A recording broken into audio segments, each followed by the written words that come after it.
Did you have to sit out a year because you transferred? What was that rough? Like, what was that like? That was so hard, and you know, it seems like the rules have changed because I've talked to high school kids recently, and it's like you can transfer. Does that bother you a little bit? Like the fact that people can just go wherever now, and it's like I don't know, there's man. no consequences. It's just part of your journey, you know what I mean? Fair. Like, does it bother me that I should have made $1 million in NIL every You year? and TJ. Like, yeah. But it's like, what do I do? You know, whine about it? Yes. But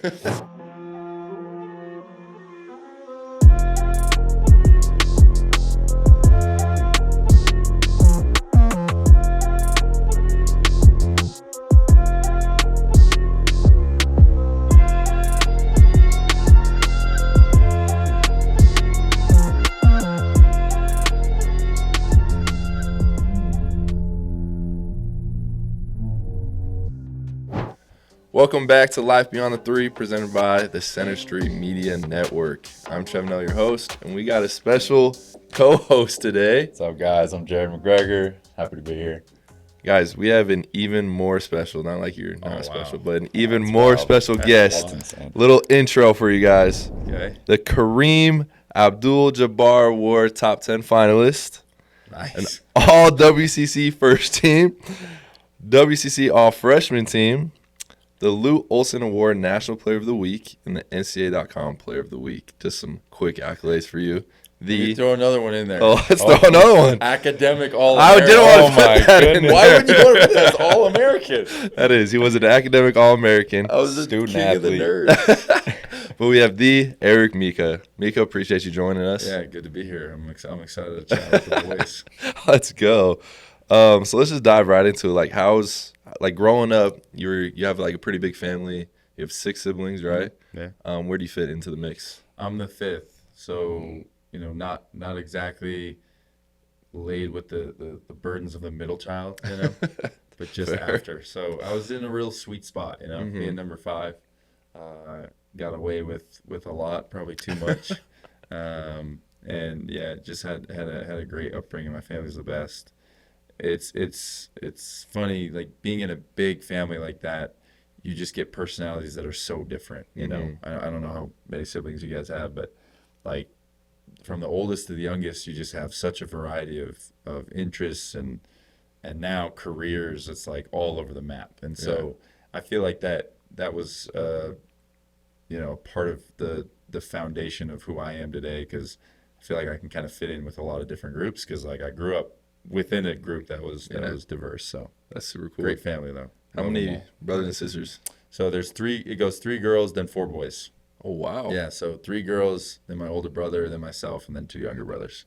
Got you. Yeah. So you were able to beat up on some of the younger brothers, but then you also got beat up a little bit. Yeah, more beat up than I got to beat my younger brothers up. My younger brothers would probably disagree with that, but I feel like I was a pretty nice older brother. Really? My older brother, he hates when I talk about this, because he's like, you make me look like a jerk. But we butted heads like so much, and I genuinely disliked my older brother for a big chunk of my life, because he was an older brother. Like, he was hard. That's how he's supposed to to be.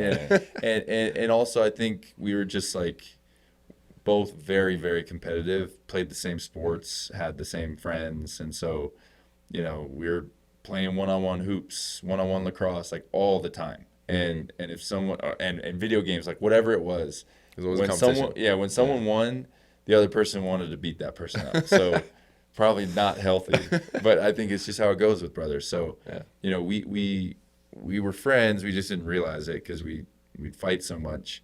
And then it was cool, and you know, part of my sports story was then playing on the same team as him in high school. I was a freshman, he was a senior, and I had a lot of fun years. I don't want to say it was the most fun years in sport, or most fun year in sports, but it was up there, because it was like it was cool for us to be on a team and like have to figure it out. You know, we just became super, super tight. So Growing up with me, like my younger brother, right? We'd always play, like, you know, in the room, we'd play dunk ball or something like that. Yeah. I'd dunk it, or like he would go up and I'll just slam him to the ground. He would like start getting teary-eyed, and I'd immediately grab my arm. Oh, and he's like, "Oh, he's hurt too. We're okay." Just turn the table on him. That's funny. It's super funny. That's funny. I didn't know you played lacrosse. Yeah. what was that like? I mean, That you're was, pretty dude, tall for the sport. Is that right? Yeah, I feel like I got too tall for the sport. And maybe like Yeah, hell of a goalie though. yeah, kind of. Those guys are shifty. fair. They're like quick to the ground because they don't wear quite. I mean, you've seen hockey goalies probably more than lacrosse goalies. Mm-hmm. You see like how flexible they are and how quick Yeah. they are to get to the ground and cut off these angles. Lacrosse goalies are crazy athletes. And yeah, just the school I went to, kind of a smaller private school, so it felt like you're at this East Coast school, and, everyone loved lacrosse. So like I just kind of did what my friends did, what my older siblings did. I had a sister and a brother, and my brother both played, and so I started playing, and I think being like one of the bigger kids like helped. You know what I Yeah. mean? Like it's just an automatic advantage, and when you're a little bit better just kind of naturally at things because of whatever, Mm-hmm. then it makes it more fun as a kid, right? You know, because it's not like I was necessarily out there grinding, doing all Yeah. this extra work as a fifth grader, Yeah. but I was just kind of good. And so that was the sport. You know, I grew up wanting to go play lacrosse at BYU. That's what all three of my brothers went and did. Cool. And I was planning on doing it. I had a Division I offer to go play somewhere. Wow. Okay. And I was Hot like, shot, okay. Big I was time. set Jeez. till I go play. Like it was kind of the dream, and then I just kept growing, and I switched schools to like my local high school, from Waterford to Lone Peak, and really at that point, people don't believe this, but like I switched not for basketball, like I switched for life reasons, Mm-hmm.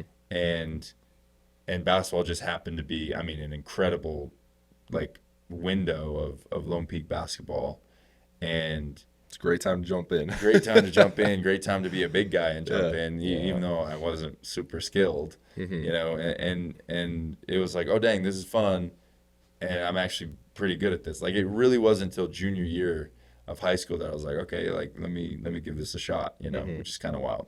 Yeah. So you went to high school first at Waterford? Yeah, Where is Waterford? that's in Sandy. Sandy, really? Yeah, it's small school. It plays in the 2A. 2A. Okay. 2A division. There's like 50 to 60 kids per grade. Oh, wow. Small. So really, really small. Yeah, I went to Lone Peak, and I was in like a history class with 80 kids. Yeah. And it was And you're- shocking. Yeah, one class. It was the whole- wild. like your whole grade, huh? Yeah, That's bigger, crazy. bigger. So that was an adjustment, but you know, luckily I had a bunch of buddies and What some made family. you make the switch? Yeah, you know, like I said, it was life stuff. You know, Waterford I think is a great school, and I was there. I had a lot of fun, and you know, it's cool because I don't know if I was good enough to have played basketball at Lone Peak before my junior year, right? Like before I had this growth spurt and just like kind of grew into my body, my athleticism. But Waterford's so small that you can kind of try everything. You know, like you're gonna make the team if you try out, kind of a deal. And so I had a great experience there with sports and with academics, and I had a great group of friends from, you know, fifth grade up to ninth grade. But then everyone left. Oh, really? It's not like typical, but for whatever reason, my grade, it felt like, you know, 5 to 10 of my closest friends all went to their local high schools after Gotcha. freshman year. Mm-hmm. So I went to Brighton and Skyline and Alta, and so all my friends were gone. And you consider like there's only 45 other people, and if I'm not close with them, and then my brother and all his buddies graduated, Yeah, that's so it's tough. just kind of it was a hard year, you know. Yeah. Like I just like my core people weren't there, and so it just wasn't really a great place for me anymore. And basketball, like, again, people don't believe this. Like basketball was like third or fourth reason why I wanted to leave, because it was so off my radar. Yeah. But it just worked out that I ended up in a great situation covering all those things. So I was with some buddies I had known forever, some family that had just moved into Lone Peak, and then obviously basketball was a good thing that ended up You happening. had like a growth spurt. Was it in 8th grade or 9th grade? Yeah, 8th to 9th grade, I went from like 5'10" to like 6'4". Are you serious? Yeah. Oh my goodness. Yeah, I mean, like, so obviously You're already still pretty big. I was a though, big as 8th kid. grader, but Yeah. then as a freshman, I was enormous. And then it was Wow. like every year I grew up a kept couple going. inches. Yeah. I Unbelievable. just needed one more growth spurt. I just needed to get to 7 feet. That's where that was my only problem, was that I was 6'10" and my wingspan was 6'10". It's like, That's gosh, fair. dang it. That's So wild. lame. I actually remember when I was younger, my brothers played in high school, Yeah. and they're in Lone Peaks region. Mm. And I actually remember hearing about you transferring to Lone Peak. And I followed basketball really closely Sure. when I was little. And I was like, are you serious? Like, they already have Nick and TJ, and now they're bringing Eric. But I didn't have a name like that, but the people they got a big blew fella it up. now. Yeah, Like, people blew it up because it was Lone Peak. It wasn't because it was me. It was because it was Lone Peak. Seriously. But gotcha. Did you have to sit out a year because you transferred? What was that rough? Like, what was that like? that was so hard, and you know, it seems like the rules have changed because I've talked to high school kids recently, and it's like you can transfer. Does that bother you a little bit? Like I the fact that mean- people can just go wherever now, and it's like I don't know, there's man. no It's just- consequences. It's just part of your journey, you know what I That's mean? fair. Like, does it bother me that I should have made $1 million every You year? and TJ. Like, yeah.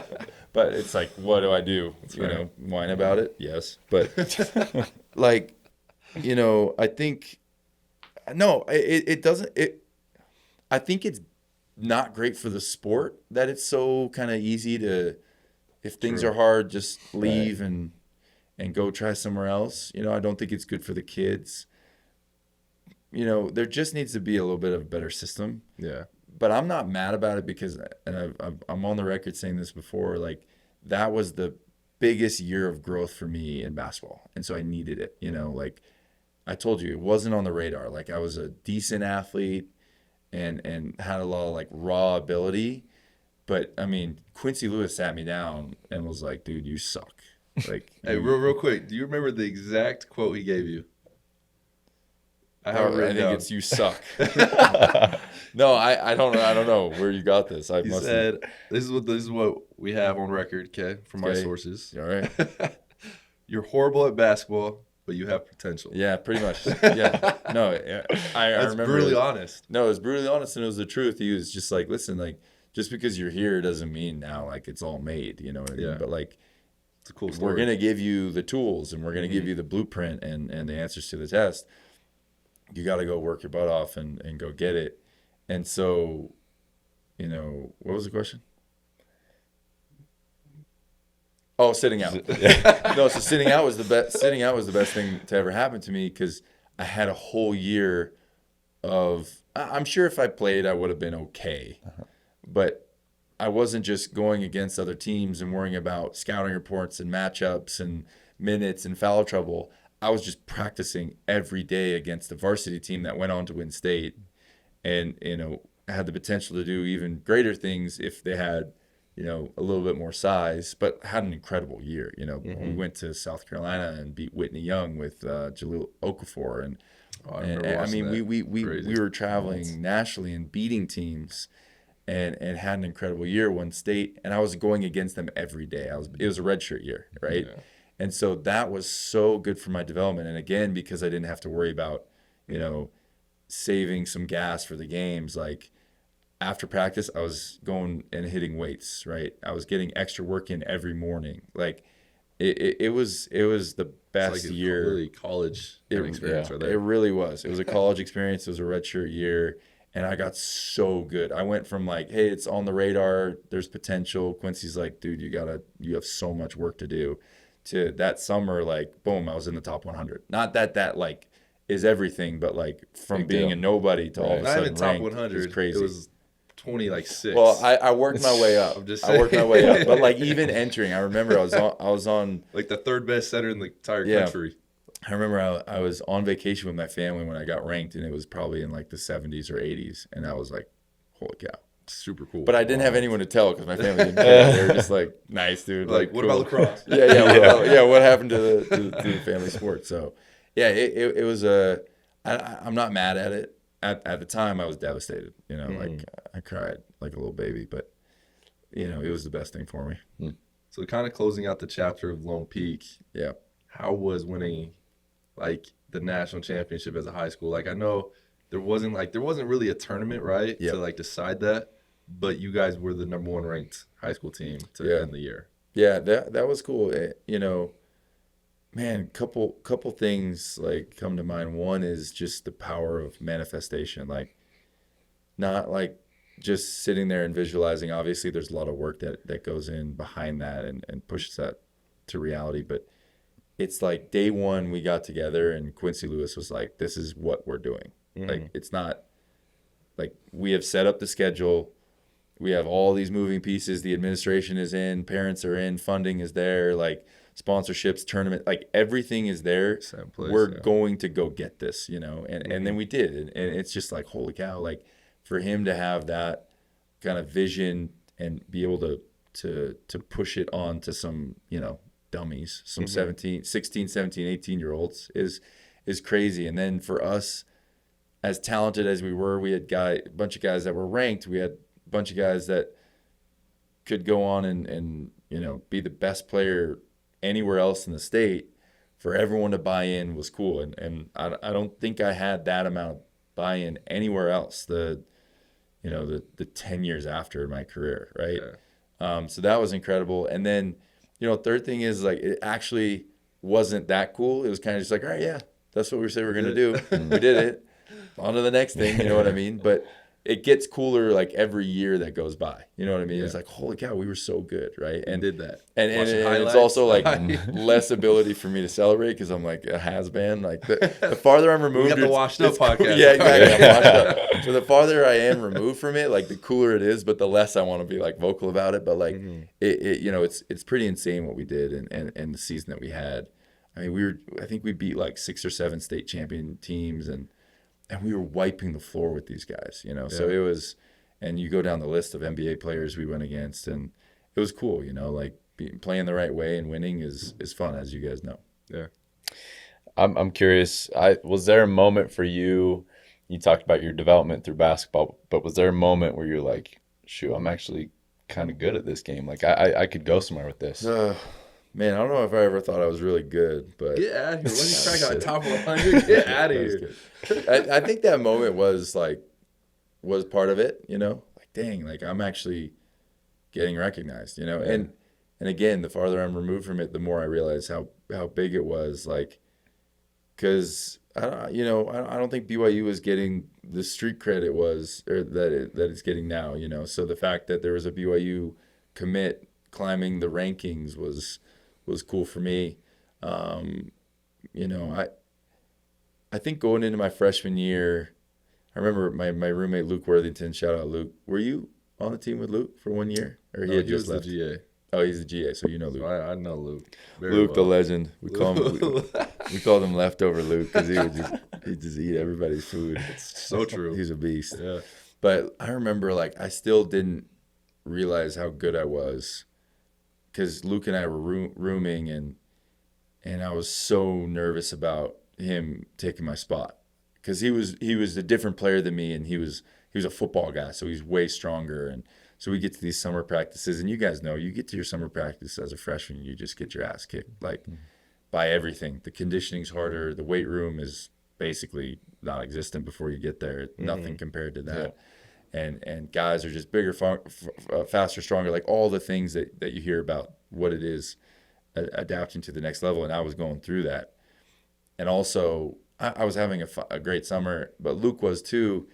And because he was different, it brought out these insecurities. Like, dang, I'm really not that strong. You know, like, is Luke going to start over me? I was, first of all, worried about the wrong things, but I still don't think I realized how good I was. Because then I got into the season, and I had a great year as a freshman, you know, like it wasn't even a question, you know, how pivotal I was to that specific, you know, year's team and the role that I got to play. But I think, man, I think it was honestly not till my sophomore year that I was like, oh, like this is good. You know what I mean? Like I'm playing at a high level. Because freshman year, it's like, I remember I had a conversation with Coach Pope, and he was telling me like, the scout feedback that he was getting from the NBA, you know, and asking me if I was going to go on a mission. And I was like, man, like, why are these guys watching me? You know what I mean? But like, I had great numbers and I had a great year, and I was coming from, you know, a foundation of people knew who I was and what I did and the level I played at, you know, having played at Lone Peak and doing some things on various circuits. But I came back from my mission and just absolutely killed myself for, you know, 4 or 5 months. And first couple games, I was like, oh, like all this has added up to like make me like a real player. Like I'm a real player now. So it was probably that year at BYU that I kind of realized like, dang, I can go do this, you know? How hard was it to like talk about your mission, right? To play a year and then be like, I had a good year, my trajectory is even higher now, and then be like, oh, I'm gonna hold off for 2 years to serve the Yeah. Lord, you know? That was hard. Like, again, with more time removed, I'm like, holy cow. You know what I mean? Like, I didn't even realize then. Basketball was now on the map. It was my whole world, but I was still naive in the space. You know what I mean? Like Coach Pope telling me, like, yeah, scouts want to know if you're going on a mission or if you're gonna go crush it sophomore year and get drafted. You know what I mean? Like, I was just like, no, I'm going on a mission. What are you talking about? Yeah. It wasn't even a consideration. So I So already made up your mind before. yeah, it wasn't really, and not even that. I like senior year of high school. I don't think I was planning on going one, not for any particular reason. But freshman year, um, you know, you guys know this. Like, I was just around guys that were returned missionaries, and I wanted what they had. You know what I mean? I was around my brother. I roomed with him. He had just got home from his mission. I was with Tyler Haws and Nate Austin and Josh Sharp and Kyle Collinsworth, and it was just like, man, these guys, they're barely older than me, but they just have so much perspective on life, and I went to them for everything, And so I wanted what they had. So it really wasn't hard for me. Looking back, I'm like, geez, that was kind of crazy. You know what I mean? Just because I understand how it works now and how years count against you, like double time, and so yeah, looking back, it's like it's kind of nuts. But in the moment, it was not a super hard decision because I didn't know how it all worked. Yeah. What were some of the most top 3 moments at BYU? Oof. I don't know if I have a particular order, but one is getting into the tournament my freshman year. I remember we watched Coach Rose. We went to his house, and like we were pretty sure we were gonna get in, but you just don't know if you're like. I mean, we were a 10 seed, so like. Who'd you guys play? Technically, we barely got in. We played Oregon, and the tough thing about Oregon was they were a 7 seed, obviously, but at some point in the year they were ranked like 12 in the country or something, but just had fallen off in the Pac-12, and man, I'm sure our year with UCLA. Correct. Like UCLA was like good, and then they were really bad first section, and then all of a sudden they were Final Four team. Yeah. I mean, I don't know how Oregon did. They might have gone to the Sweet 16 that year, but they were a good team. And Kyle Collinsworth had just torn his ACL in the WCC championship, so like it was tough, but just getting in was so exciting. We were in Coach Rose's basement. I remember, they read our name, we all jumped up, started going crazy. And So fun. I remember I like stood up too quickly and was like almost blacking out. It was kind of a trip. But that's a great experience. You guys had an unbelievable run, just barely, and so how magical the not just the tournament is. You guys won 2 games, which is insane. But just going to the tournaments, it's why you want to play college basketball. So I think that's like a little kid. You watch it, and then also you're sneaking phone, or like you're trying to get into like the computer lab. Stuff watch the games. Yeah, you got that like crappy little phone, and somehow you connect to your school's Wi-Fi. It's a miracle. I think Selection Sunday is one of them. I think an obvious one is beating Gonzaga at Gonzaga, and it's like I kind of hate saying that. Crazy though, because like I beat Gonzaga other times, you know what I mean? But it was just like that. That was an up and down year for us, and there was so much pressure put on us. And they were the second in the world, or no, they were first. Oh, they were number 1. They were number 1, undefeated, and senior night. So it was just like at the kennel. At the kennel. So like just the stars aligning and the way the game started, being down like 20-2 or whatever it was, like we just it was just like a powerful message of our ability and just like in life that like I don't know, you just stop worrying about the things that don't matter. You can go do some cool things, So all the pressure was off of us. We're down 20-2. These guys have everything to lose, and we just went and took it. So that was a lot of fun. 3. What's 3? I feel like I got to do something involved with the Marriott Center. That's probably a good one. That's probably a good one. I can't say. Okay, I'm gonna say completing the in-season sweep of St. Mary's my freshman year. Because was St. Mary's really good back then too? They were really good. Yeah. Okay. I mean, I feel like they've been really I good. feel like they've always kind of been there. Probably because Dellavedova hit that shot Yeah. at the Marriott Center, I think, the year before I got there. So I feel like from 2011, honestly, when Dellavedova got there, like, they were just consistently good. It felt like they had this Australian pipeline. And I'm sure they were good before then, but they were very solid. And my years, they were solid. And we won at their place. And I barely played because I had like 2 fouls in the first minute. Their big guy was so lame. But and fans were chirping. That's when I had my famous choking sign on ESPN. And gosh, I was such an idiot. But then we played at our place, and I got into 2 scuffles, and 2 guys got ejected because I got basically punched in the face twice. But it was like the greatest badge of honor, to just like eat these punches, and then the guys get ejected, the crowd's going crazy, and I was just like pumping them up, and it was super fun. I mean, you guys know Marriott Center is electric, and to beat somebody that's good, that you like truly hate, is a great feeling. On the road and at home, but at home it's awesome. Yeah, so I'd say those are 3 good ones. Those are great Good. ones. Yeah. How is so you work with TJ right now? How is it to be his high school teammate, his college teammate, and now you're like partnered with him? Like, that's a really cool relationship. Is there any It's the worst. is there any fun memories, or like is there any funny things that you and TJ do, or funny things you can say about that relationship? Man, all day is funny. My wife is like, you don't have a job. You just goof around with TJ all day. I'm like, yes. We also have a podcast together. You can hype it up real It's called quick. Washed Up. Oh yeah. It's run by the same company, so we're all friends here. We're all friends here. But really, you should check it out. And Trevin was on the show. I was just on it, so you guys definitely should check it out. But man, we go even farther back than that. We played on the same AAU team when I moved to Utah. Oh wow! In 5th grade, and he was in 4th grade. So we've been together since I was 10, and he was 9. Gosh. So 20 years, which is crazy that I can know somebody for 20 years. And still be as close as you guys are. Yeah. I think it's a special relationship, because on the court, it's like we played really, really well together, and the best way, we just complemented each other. You know what I mean? Like, our skill sets were exact opposites. Yeah. But it's what he made me look so much better than I was, and hopefully I made him look better, right? But I what's crazy is like that has translated almost exactly to off the court. Like, we have so much in common, so many shared memories and shared history, and so it's, of course, we're going to be friends. Yeah. But then working with your friends doesn't mean automatic success, doesn't mean automatic cohesion and alignment of goals and vision and all those things.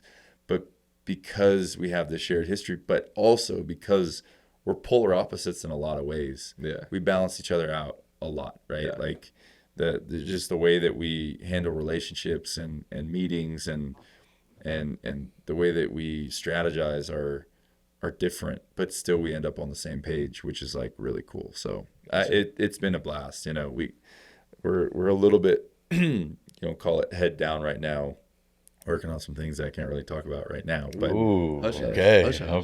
Some stay tuned. Some silent movement going on, but it's like, TJ's the best. He's the best business partner in the world. So, do you have any like crazy funny moment with just you two?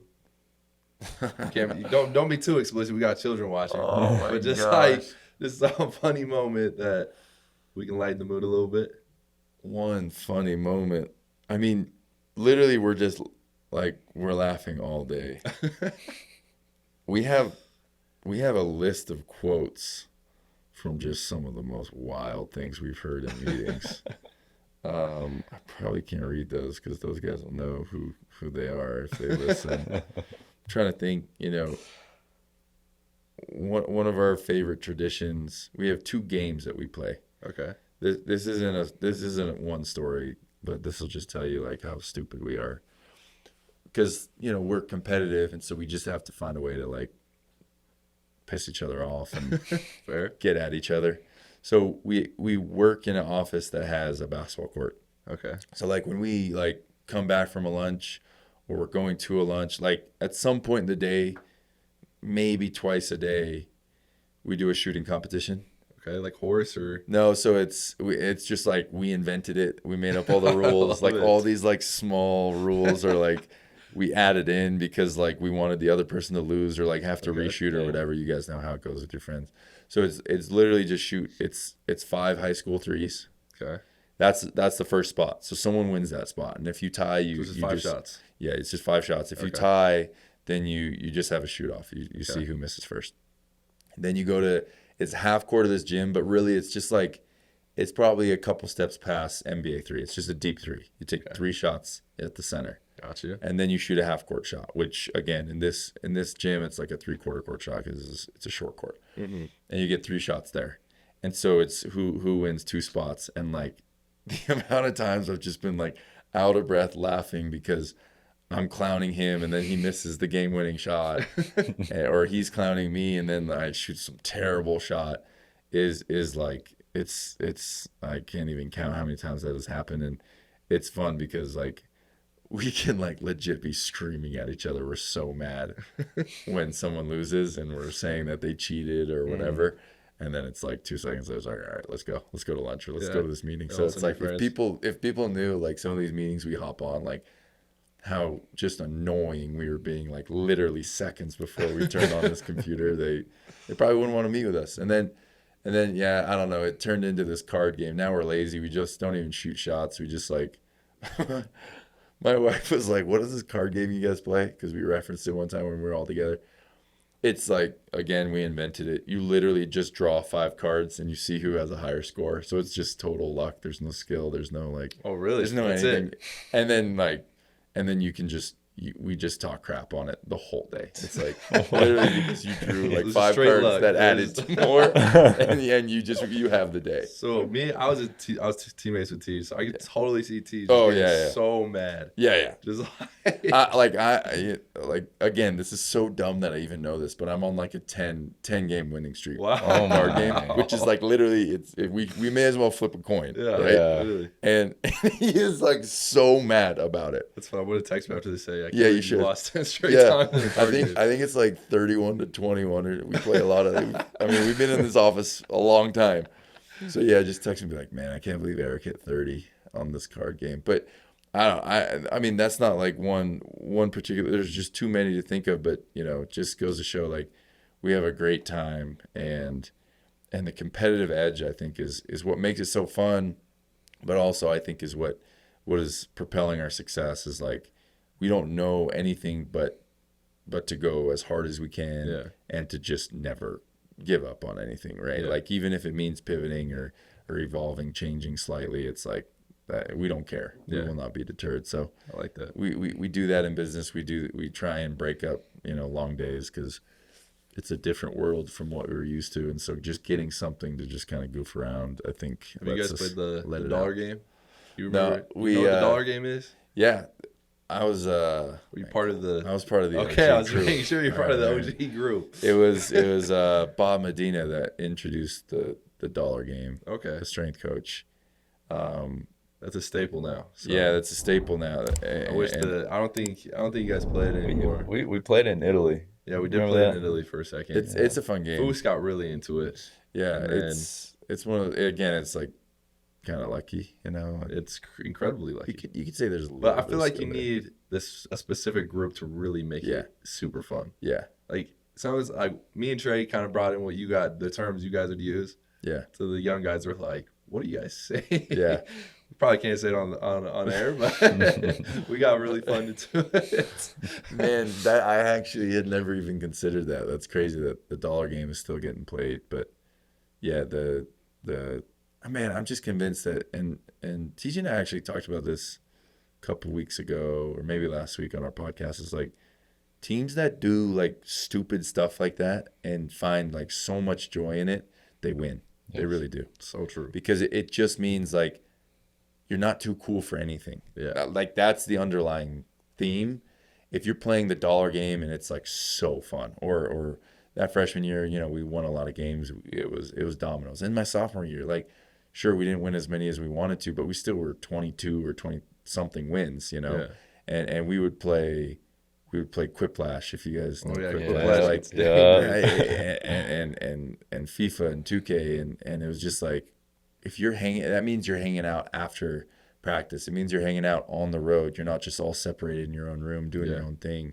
And it means, like I said, you're not too cool for anything, which means on the court, you're not too cool to make the pass or do the dirty work, get the rebound, and still feel like you're a part of the win. So it's no surprise to me that you guys were doing stuff like that last year. And my outside looking in opinion is this year's team seems to genuinely like each other. And they seem to have fun doing simple, stupid things that kids do, right? And obviously J-Mac can speak to that. But that's my hope, is you have all the talent in the world, and if they like playing, the dollar game or tic-tac-toe, it doesn't matter. But people get into it and are having fun, then it means you're going to be a good team. I would attribute a lot of our success from last season, our Sweet 16 run, to Super Smash. I don't know about you, Trev. Really? That's a big reason we made it there.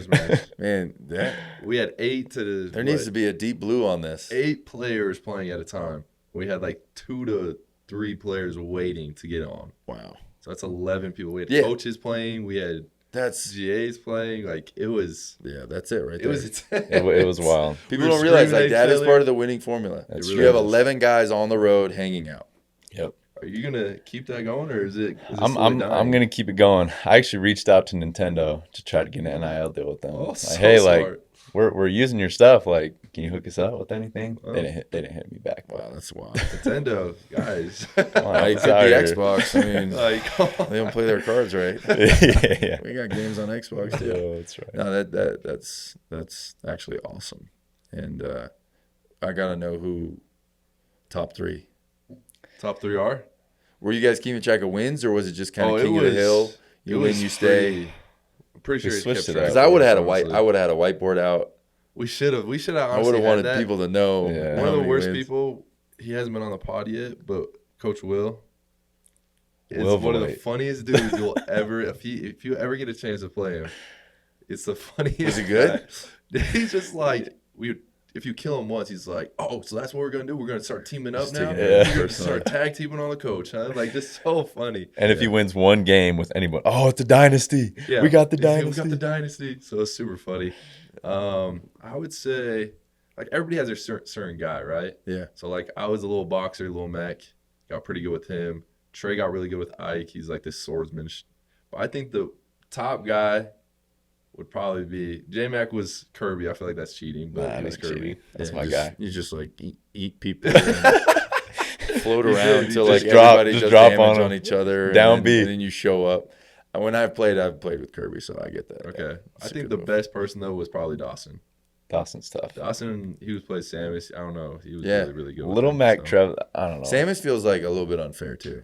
It is a little unfair. Kinda like he had like every move Yeah, possible. yeah, can kind of do it all. So At least Kirby, you're limited to like jumping and Right. sucking eating. people. Yeah, there you go. That's fun. That's super fun. Shout out Nintendo, kind of. Hopefully, let's get it going. All right, we don't want to keep you too much longer, but what was the decision like? Like, I know it's super hard when you made the decision to, put your name in the draft. You forego your last 2 years. Mhm. I know a lot of BYU fans were heartbroken. You probably have talked about it a ton, but how was that decision? And like, if you had to do it all over again, would you? Yeah, that was super hard because I think the biggest thing was I loved the guys on that team. You know what I mean? Like, again, we won a lot of games. Elijah Bryant was on that team. Yoli Childs was on that team. Nick and TJ were on that team. Like, you go down the list, like, we had a ton of talent, right? And could have done some things. And it's like, looking back, would I change anything? No, because I ended up where I ended up, and I am who I am now.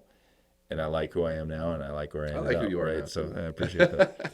As long as me and Trevin like me, then the decisions You're doing are something good. right.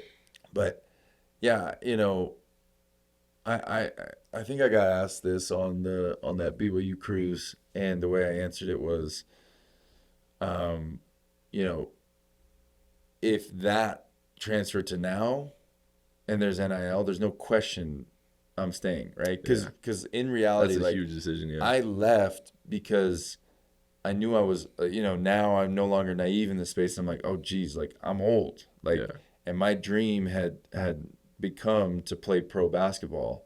Not even exclusively in the NBA, but because there was a shot, I went and chased it. I had 16 pre-draft workouts, like, and I got invited to the combine, and the feedback was good. And I, like, honestly, 10 to 12 of those pre-draft workouts, I was the best player. And I was in workouts where 4 or 5 of the guys got drafted, right? So like I was playing at a high level. I was in great shape. The feedback was positive. I was on draft boards, or at least like internal draft boards. Like that's why I got invited to the combine. Like there was some scoring system. I remember walking through it with Coach Rose. So like there was enough evidence that I was like, hey, my dream is to be pro. I got to go make money. I've had X amount of injuries, like, so I'd rather go do this thing, and fortunately I did, because I got to go play 7 years pro and get a taste of some really high level basketball.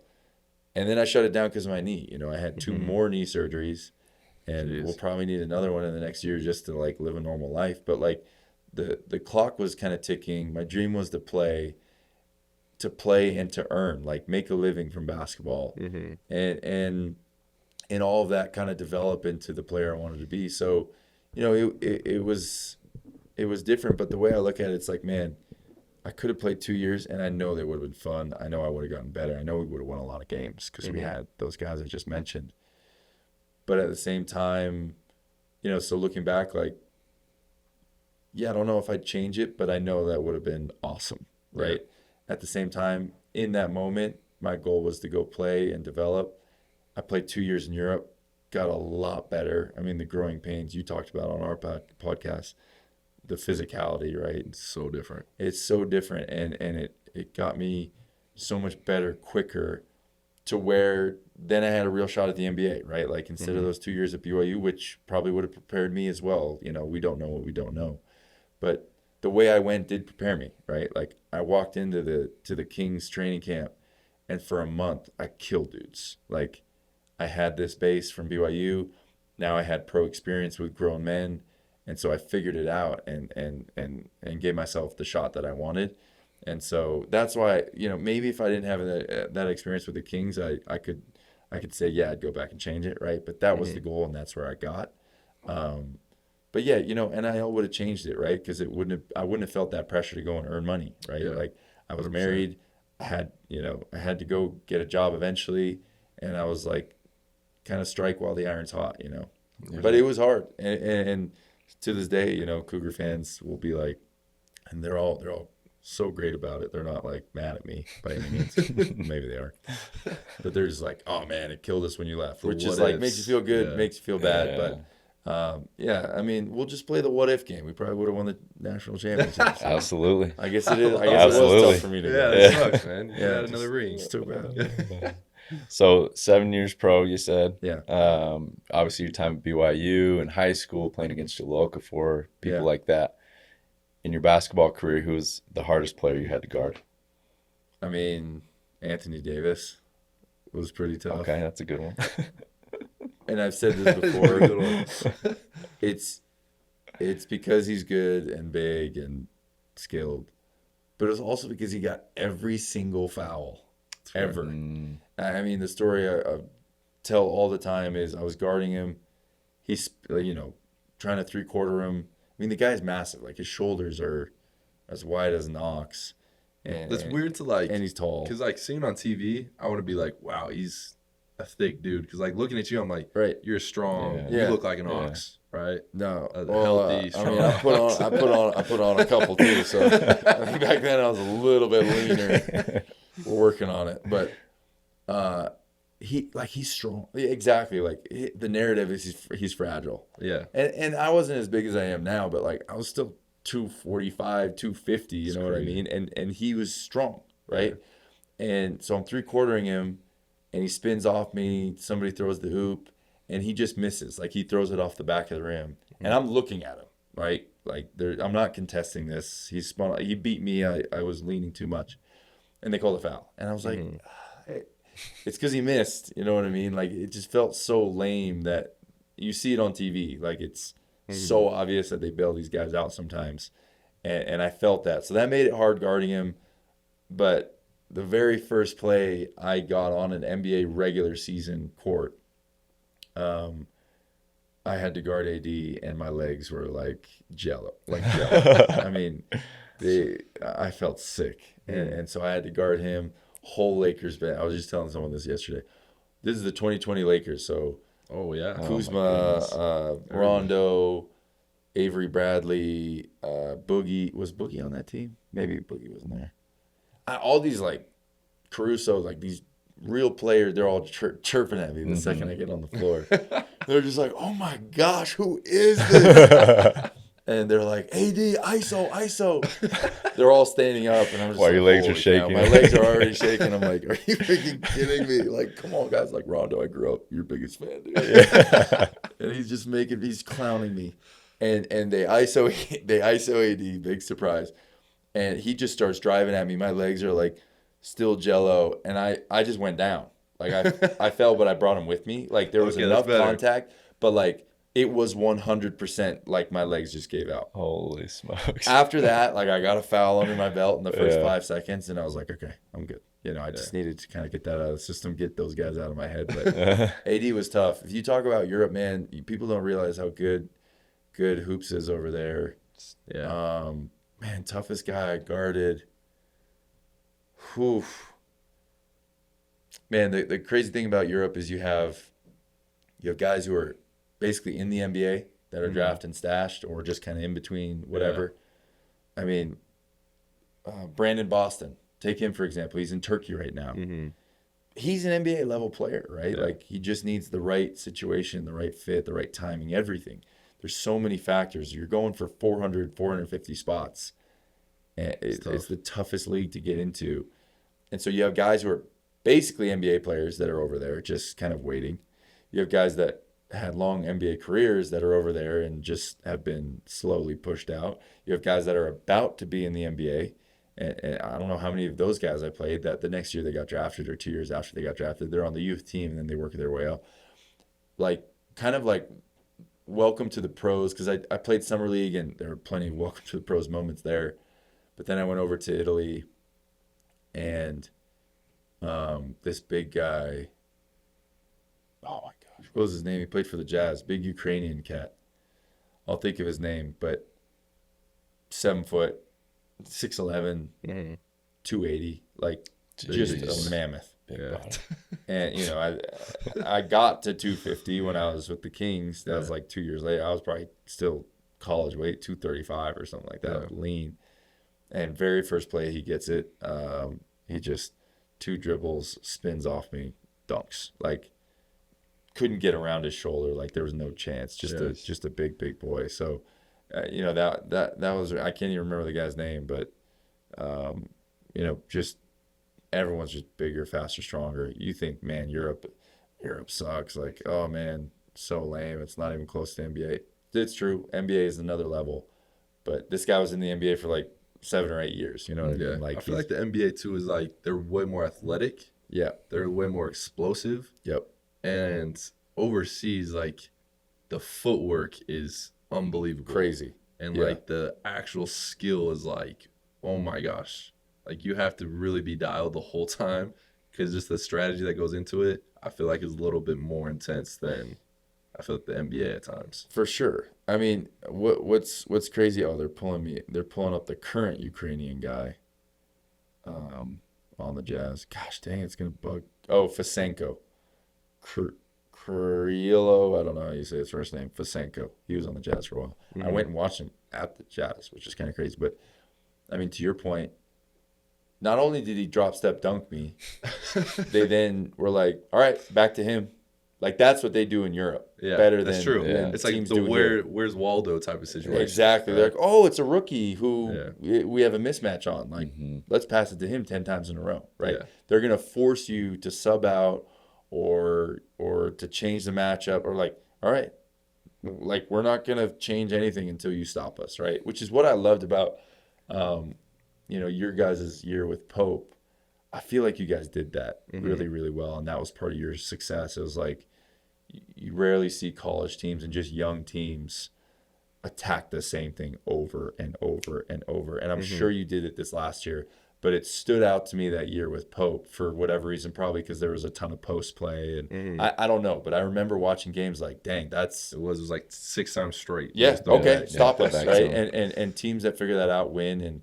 And I felt that as a young player. So, yeah, Anthony Davis, Fasenko, not quite the same level, but I felt like a fish out of water with both those guys. Cool. 20-minute answer. That's a great answer. Yeah. All right, the last couple of questions. Like, I really just want to actually, you don't have to answer a 20-minute, but like, just quick answer. What was like Emphasize your that. Hey, just like one word. what was your like feeling when you got a box score, first ever NBA debut? Like, I'm pretty sure you had 6 points. Yeah. ChatGPT actually wanted me to say, "Did you frame it?" But I don't think we went to that level. No, actually, my parents framed it for I me. love that. I There do we go. have it. It's like a picture of me with the box score and maybe like a Super ticket cool. from the game or something. Yeah. That's cool. It was really cool because like it was kind of like an accumulation of so much work and sacrifices from myself and from others, and so to get that call was surreal, but also expected. Like Exactly. I told you I killed for a month in training camp, and then I killed the G League, and I was averaging like 19 rebounds or something, and then I went to China because they were gonna pay me a ton of money, and they were trying to get a rebounder, so I went, right, and then to come back, it was like this whirlwind, and then within a month, I'm getting a call to go play, and then I actually get in the game, right. I sat down. I literally showed up during the shoot around. Like, It's crazy. Vlade Divac called me. He was like, "Hey, we need you to come." And I was like, "All right, sweet." I showed up, got the last 5 minutes of shoot around. So I sat down with Jesse, one of the assistant coaches, to like walk through, hey, this is how we're going to guard LeBron. This is how we're going to guard AD. And in my head, I'm like, yeah, right. I'm not going to do any of this. Like, I'm just going to let him score on me. But like, That's so cool to say though. Like, you literally were in the game with those guys. It was so many highs and lows packed into like a week because I got that call. It was incredible. I played in the game. It was incredible. You scored. I scored. Incredible. Like it. And then the next game, I will give you a 20-minute answer because what's crazy about the NBA is just how fleeting, how volatile, how quick it is to go from one fate to another. So in mine, they knew how good I was. They told me they wanted me in training camp, but they didn't want to cut so-and-so that they owed $4 million, right? So they're not going to there wasn't a spot. If there was a spot, it was mine. But, now there was a spot open. That's why there was the call up. And I was getting asked, hey, what are your plans for the All-Star break? Like, they were going to sign me for the rest of the season, right? And it went from that to I got cut literally an hour before the trade deadline because Dwayne Dedman got traded away and they traded for Alex Len and Jabari Parker. So now that spot is gone, and they were actively trying to get rid of this one player, just like deal him for cash, and no one would take him. So now, again, are they going to cut somebody they owe $2, $3, $4, $5 million just to sign, a third center? No, right? And so it went from, hey, what are your plans for All-Star Weekend? I was like, holy cow, like this is gonna happen. This is happening. Like, this wasn't just a 10-day, and to, hey, sorry, like last one in, first one out kind of a thing. And also even like a micro version of that, we played the Lakers on Saturday. We had Minnesota on Monday. Because of the trade deadline, I was there because we had a sick center, a hurt center, and so we just had Harry Giles and me. And I was outplaying Harry. I had outplayed him in training camp. Like, he's a great player, but I was more what they needed, right? I was older. He was, he was a kid still. Way more skilled than I'll ever be. But Monday morning, walk through, shoot around, everything. I'm starting for the Sacramento Kings. Oh my They're gosh. like, all right, take all the ones reps, right? Like you got the tip, everything. I was Holy. like, hey, I'm losing the tip, but I'm good after that. And because it was trade week, because Dwayne Dedman felt a little bit better, showed some life, and they needed to get rid of him. They were trying to get off his contract. Mhm. They played him sick. They played him the whole game because there's all these things behind the scenes. Like they needed him to be healthy so they could trade him for what they wanted, right? And so I went from starting to like again, it's like 2 hours before the game, like, hey man, like you probably aren't getting in tonight. That's insane. It's insane. So and wild. it's like, I play that game. Who knows? Maybe I get picked up by somebody else once I get So released by true. the Kings. And then you get to the bubble and Alex Len tests positive for COVID 2 times in a row. They call me. I go to Sacramento. I work out to show them in shape. I was in shape. I was ready to go because I had met with 2 or 3 other teams that wanted to bring me to the bubble but didn't. So I was in shape. I was ready to go. I had 2 negative COVID tests. I had my bag packed, literally like about to go to the airport, and they're like, "Hey, Alex just tested negative."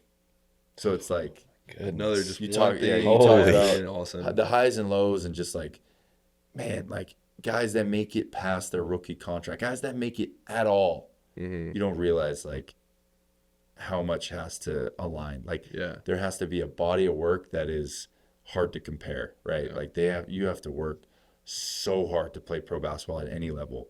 And so to be in the room is incredible.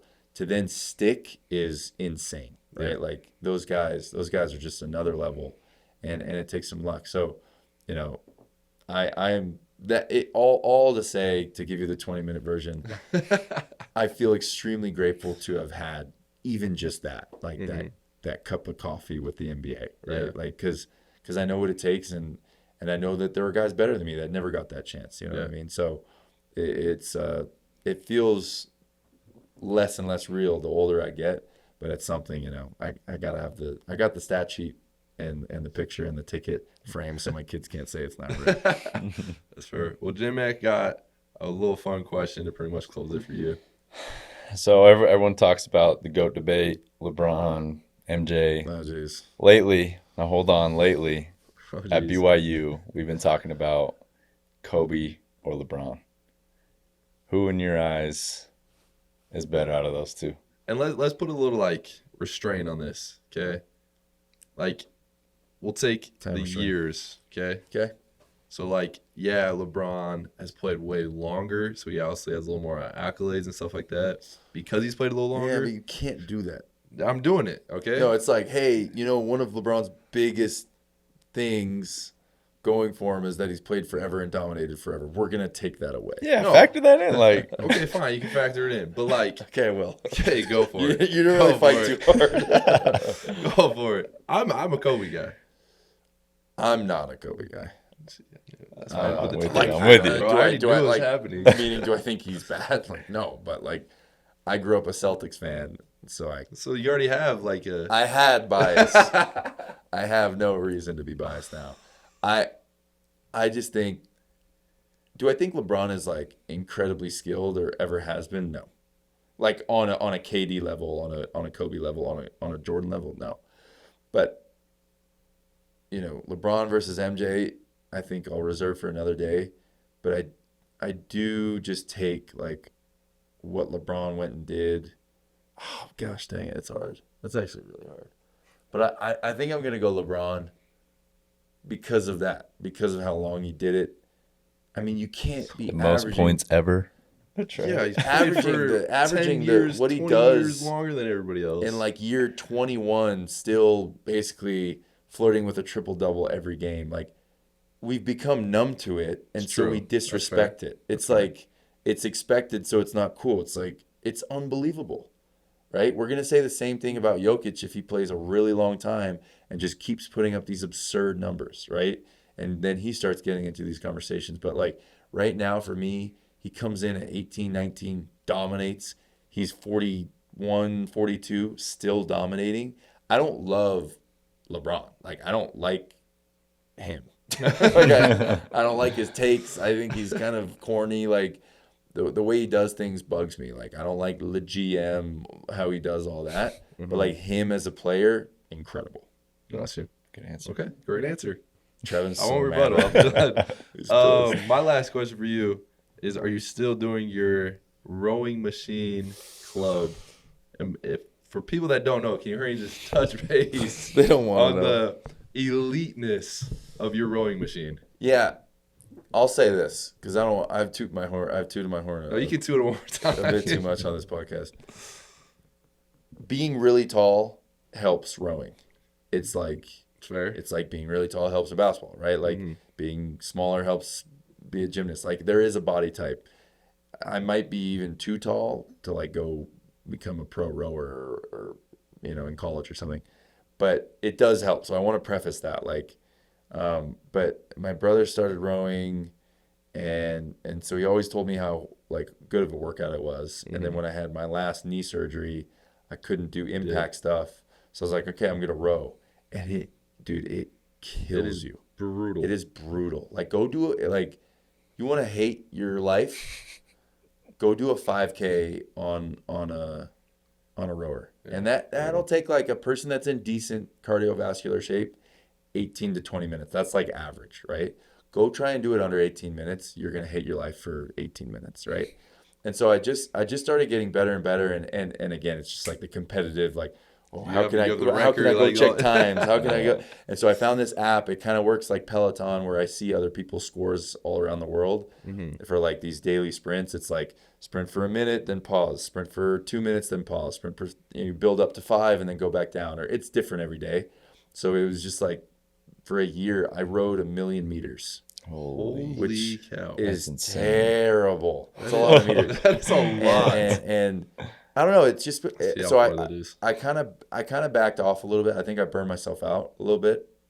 But it's a battle. It's a dungeon. It's a nice tool because you guys know how it is. You love basketball, but you have a love-hate relationship with it. Like you're doing things every day that you hate.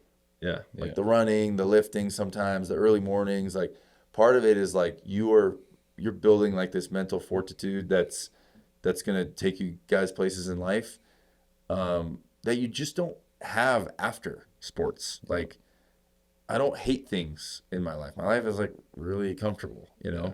So the rowing machine has been a good, and I've just kind of started to put more things in, has been a good like I should do things that I hate every single day, and the rowing machine will get you. So the club shut down. We had like 6, 7, 8 people. Coach Burgess was joining us. I saw Burgess. But then I had a baby, and it was Christmas, and it was New Year's. So it was like 3 weeks where we didn't do it.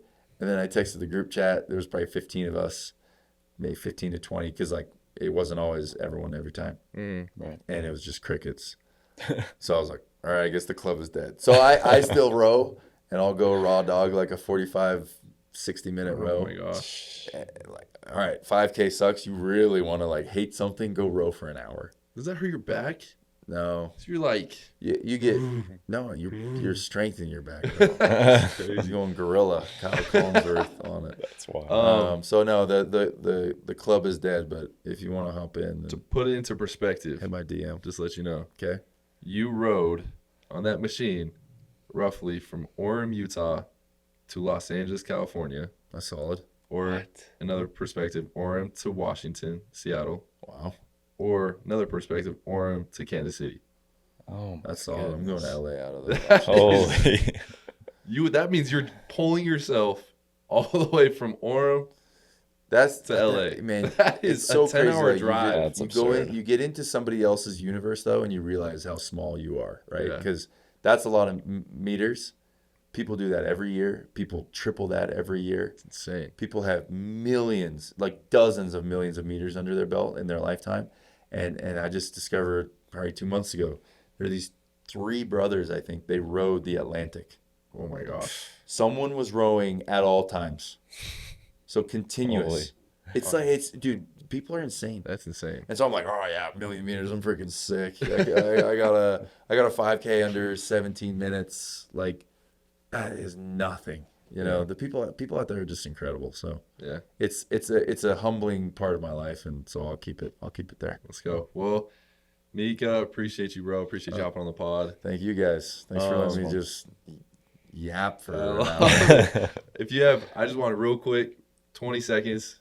what's some quick advice you'd give to like some young hoopers out there that are trying to follow your kind of dream and make it to the pros? Yeah, man. One, I just if I said anything, it's just keep getting better. That's what I tell. Like when I am actually asked this, like it's rarely how do I get to the pros, right? It's how do I make this varsity team, or how do I go play college or have a shot at it?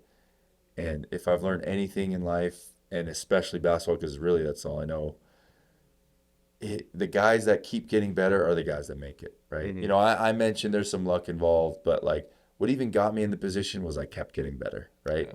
And I bet if I kept giving it shots and kept getting better, I would have had more opportunities, right? But I went a different route. But, you know, how many guys were still in the league just 2 years after the draft? That was a devastating night for me. And I got my shot and they're already out, were a lot. I don't know how many. I'd have to go through the list. There are a lot of guys who are ranked, that are on the varsity team, that are getting the minutes, that are getting the attention, that are getting the ranking, that are getting drafted, that are whatever, right? That are ahead of you right now that will stop working. They will be complacent and you will pass them if you continue to work. So all those things I just listed, the playing time, the politics, the numbers, the recruit, you know, the ranking, like none of it matters. You just have to keep getting better. And I think that's a recipe for success.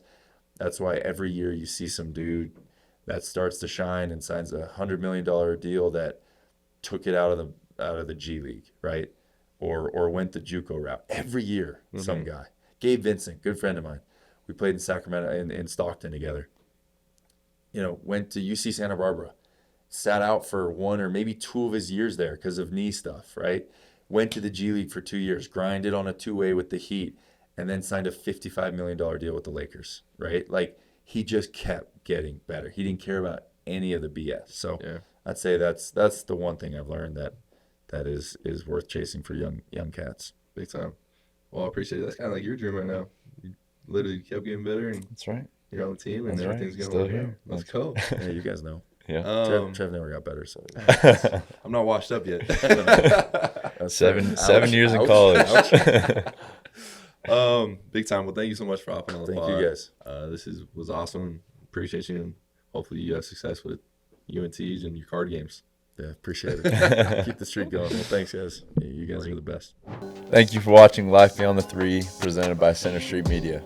You guys can watch it on Spotify, YouTube, or Apple Music. I'll catch y'all next time. We might have to actually bring on J-Mac. He might have done a little bit better than my boy Das. Shout out my boy DB.